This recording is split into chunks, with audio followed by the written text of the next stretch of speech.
The mind-blowing Zen secret to overcoming laziness, Zen Wisdom. In a small village tucked at the foot of a tall mountain, a young man was famous for doing nothing at all. He loved lounging under trees, snoozing and daydreaming, while everyone else worked in the fields and workshops. One day, an old monk, known for his wisdom, visited the village and called the young man over. "My son," the monk said, "I want you to climb that mountain and bring back a feather from the highest peak." The young man laughed. "That's impossible," he said. "I'm too lazy to climb that high." "But," the monk replied with a smile, "the feather is in a cave on the other side of the mountain. You'll have to climb to the top and then go down the other side to find it." For the first time, the young man felt excited about something. He had never heard of this feather, and the task seemed unusual and interesting, so he decided to take up the monk's challenge. Climbing the mountain was harder than he thought. He was out of breath and drenched in sweat, but he felt a rush of joy and excitement he had never felt before. When he finally reached the top, he was tired but thrilled. The view was amazing, and he felt proud of himself. But the hardest part was yet to come.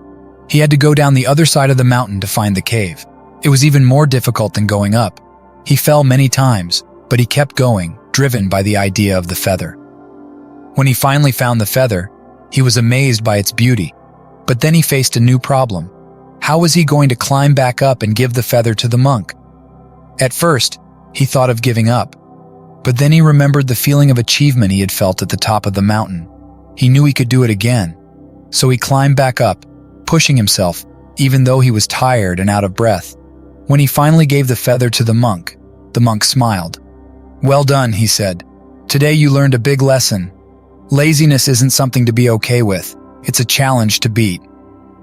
The young man understood what the monk was saying.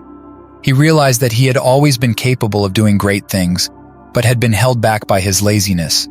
From that day on, he knew he had the strength and will to overcome any challenge. He learned that laziness is a hurdle we all need to jump over. When we push ourselves to achieve our goals, no matter how hard, we find strength within ourselves we didn't know we had. Overcoming laziness means setting goals, sticking to a schedule, and having the discipline to keep going, even when it's tough. We need to see challenges and failures as chances to grow and learn. Overcoming laziness means stepping out of our comfort zone and facing the challenges that come our way.